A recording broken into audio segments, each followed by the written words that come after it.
Hi, y'all. Welcome to the 26th week of the study group for 10th graders. And if you guys are wondering why I'm wearing sunglasses, it is because my pupils just got dilated and I'm very sensitive to light right now. All right. And then moving on, here is the group learning agreements. You guys know the drill. And here's the YSP vision and mission. Our vision is to elevate people's growth mindsets so we all achieve higher ambition. And our mission is to guide first generation high school students to pursue and obtain a college education. So what are the purpose for these study groups? There are 3 reasons why. And the first one is to increase your connections with other Y scholars, to improve your student success skills, and to guide you to practice your growth mindset. So to prepare for this session, open your YSP journal, a notebook, a Google Docs, whatever you need to take notes, because you will be needing it for your assignments later on. Okay, and now we will be reviewing. So last week we talked about Ebbinghaus studies.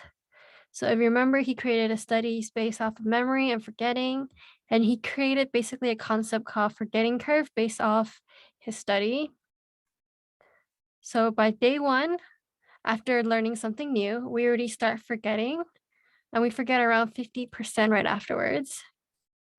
And the reason why is we forget things that have no meanings, especially if we don't review it, we don't try calling back what we just learned. It's just really hard, right? Another reason why we're really bad at remembering things are that your notes are not organized or clear, your thoughts might not be organized and clear.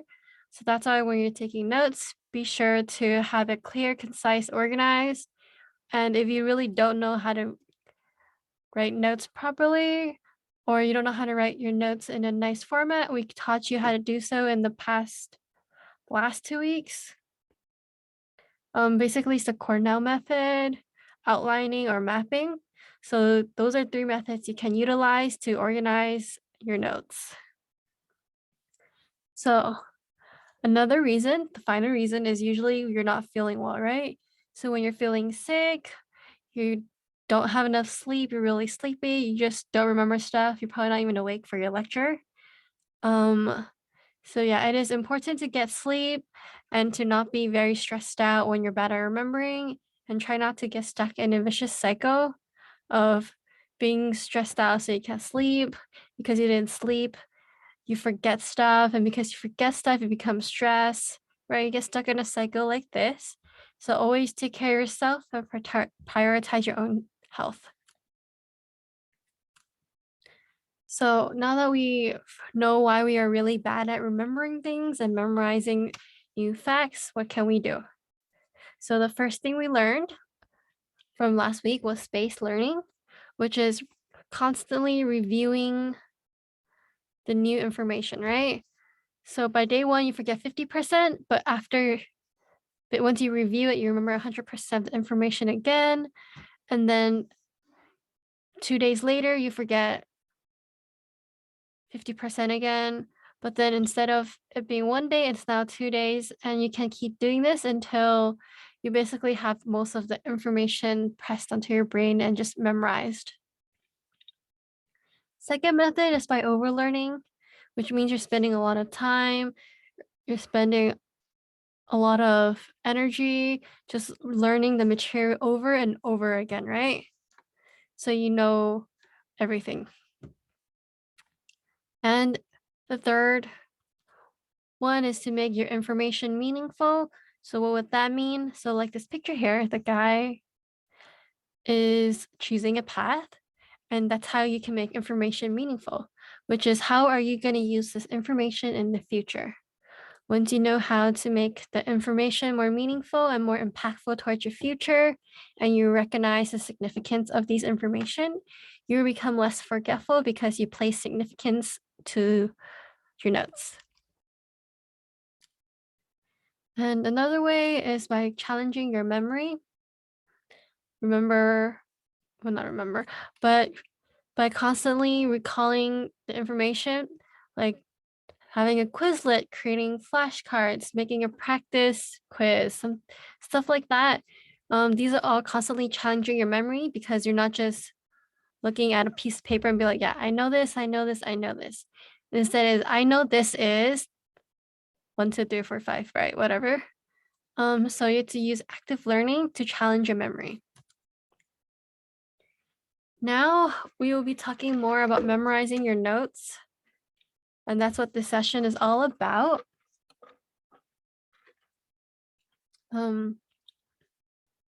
So this session will be successful if we learn effective memorization methods and you'll be able to utilize and practice using these different methods in your daily life. So to start off with the session, here's a question. What is your technique when trying to memorize facts or concepts for a test? So pause this video and write down a couple bullet points. It will be on your assignment as well if you want to get a head start on that. Feel free. So I would share you what I do to when I try to recall facts back for a test. Like I said at first, I do active learning, so I will make flashcards or Quizlet so I can constantly recall the information and challenge my memory. Another thing I do is I reorganize my notes. I try grouping or categorizing certain facts, vocabularies, or formulas, because that's how humans memorize things based off a psychology textbook I read in high school. We memorize stuff by grouping things together and finding similarities. So those are two techniques I use to memorize facts or concepts. Now we will be learning about more effective memorization methods. So there are two popular techniques and we will be discussing them today. So the first one is called rote memorization, and that basically means verbal repetition. So verbal repetition is very straightforward. You're basically repeating information out loud. This is useful for testing yourself. And here's an example.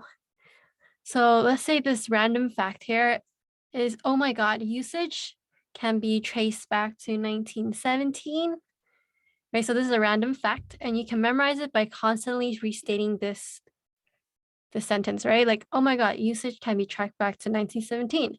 You keep repeating what you're saying and you get better at memorizing it.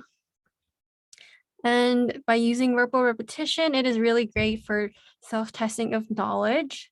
And by using verbal repetition, you're actually studying twice because one, you're speaking out loud and you are hearing it. And you need to process what you're hearing. And that is how you remember faster using this technique. And let's put this technique to the test. So I made a Jamboard or a journal activity. If you want to do the Jamboard activity, you can do so too. So I'm going to test you on how many things you can memorize without using verbal repetition method and how many things you can memorize using verbal repetition method. So you need the Jamboard to do this activity, and I will share it in the YouTube description. All right. Okay, without using audio repetition, just try using your vision and memorizing all 12 of these fruits. All right. I'm gonna give you 15 seconds starting now. 1, 2, 3, 4, 5, 6, 7, 8, 9, 10, 11, 12, 13, 14, 15. Okay, so that's all you get. That's all the time you get to memorize all the fruits. And now try recalling all the fruits that were on the last slide. Put in your bullet points and write it down in your assignments. All right. So feel free to pause the video to write down all of that. And now we will move on to the next question, which is, how many things can you memorize using the verbal repetition method? So what you do is you will look at the picture I'm gonna give you next and say aloud what you see. And based off of that, let's see how many stuff you can memorize, okay? So same thing here. I will give you 15 seconds and try using audio repetition by stating everything you see and memorizing all the items. And I will start it right now.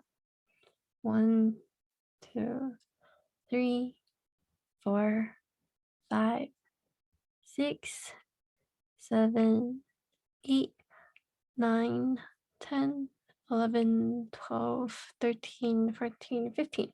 So time's up. Let's see how many you can remember from the last slide. How many vegetables you can remember from the last slide. If you don't know the names of it, try describing it. And I want you to compare the results with using and not using audio repetition. Which one did you find more effective in terms of memorizing all the stuff? That will be on your assignments. And now we will be moving on.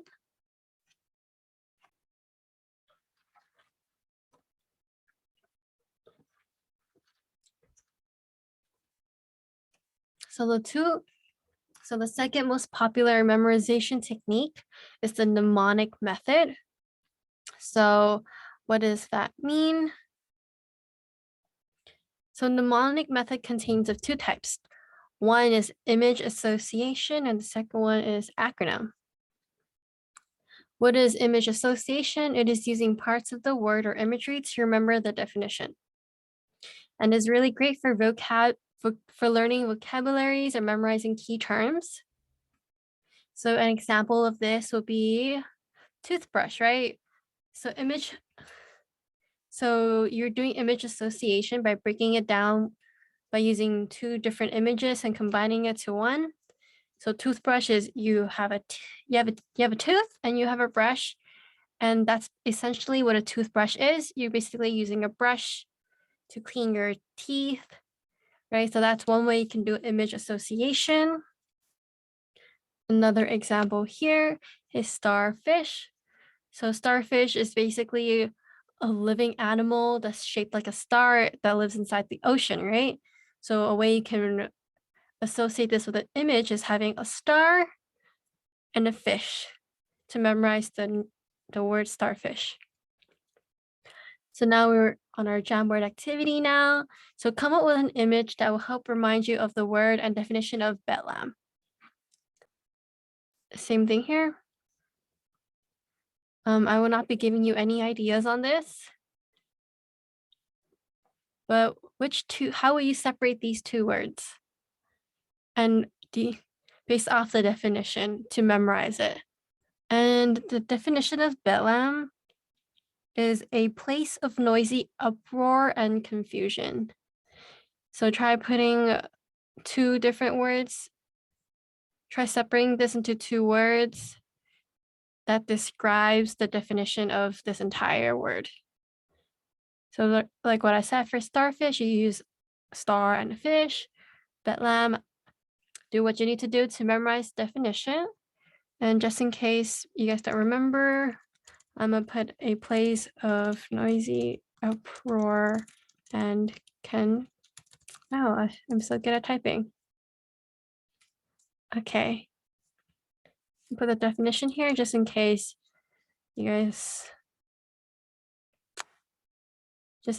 y'all cannot find it. All right. So I try putting that into your assignment.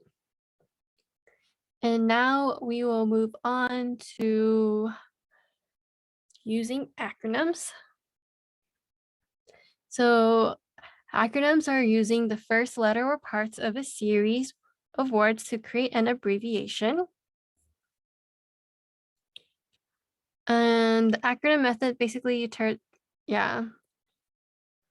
takes the first letter or words in a series of facts or information to create a made-up word that will help you remember the order of events of that information, right?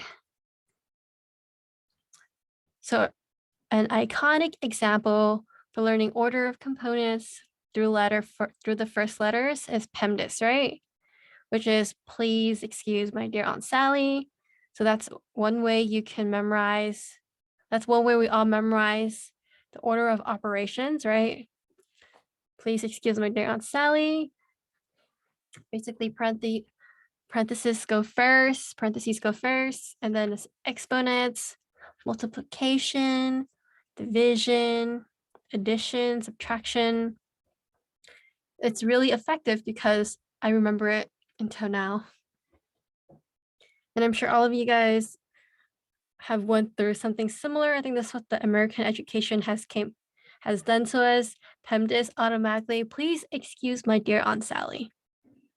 To memorize the order of operations. So what we want you to do now, or the activity we want you to do, is to come up with an acronym for our names, for our teams using our first names. So you can use Audie, you can use Jasmine, you can use my name, Kaylee. It doesn't really matter. And if you want an example, an example of this is something I found online. So let's say Gabriel. Gabriel is the name you're trying to do. So for each letter, you would have a adjective. So Gabriel is good nature. Is it Gabriel? Gabrielle? I think it's Gabrielle, huh? Gabrielle is good natured, always enthusiastic, bubbly, radiant personality, inventive and resourceful, easygoing, lovely, a charming girl, lots of fun to be around with, and ever loving. So that's an example of how you would use an acronym to describe someone using their first name. And if you really can't think of any words to come up with to describe them, I suggest you to just use Google search adjectives with the letter K. Like, let me do an example. Adjectives starting with, let's say B, with B, right?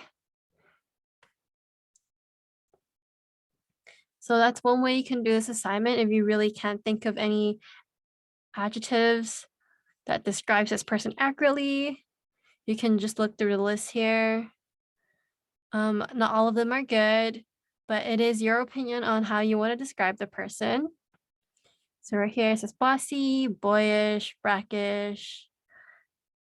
Yeah, all of these are all adjectives that starts with a B. And take some time to pause this video and write it down. And then Jamboard your assignment wherever you would like, or even your notebook. And I will move on now to our closing reflections. So which memorization techniques do you like most from today? And how can you use one or more to prep for your next test or quiz? So take some time to reflect on what we just learned the past couple weeks. I can share my opinion. My favorite technique was probably image association. I feel like I am a very imaginative person. I play with my imagination a lot. So having an image that describes words really helps me memorize it. And I usually have to do that when I'm learning English anyways. Because you always have to, English words are so easy to break apart and memorize it bit by bit to figure out the definition. So yeah, that's my favorite one. And I can use it to prep for my next test or quiz for my final basically. It's coming up soon. But I can probably use the image association study for my urban transportation or city planning class because there's a lot of vocabulary where I have to understand the definition, to understand the readings, and to write short essays about it. Yeah, so that's how I would use it. And feel free to answer this in your journal, Jamboard, or wherever you need to. And that will be the end of today. So if you're watching the video, remember you have an assignment due. You can type out this link or it will be under the YouTube description. that will be it for today. And thank you so much for watching the video. Bye.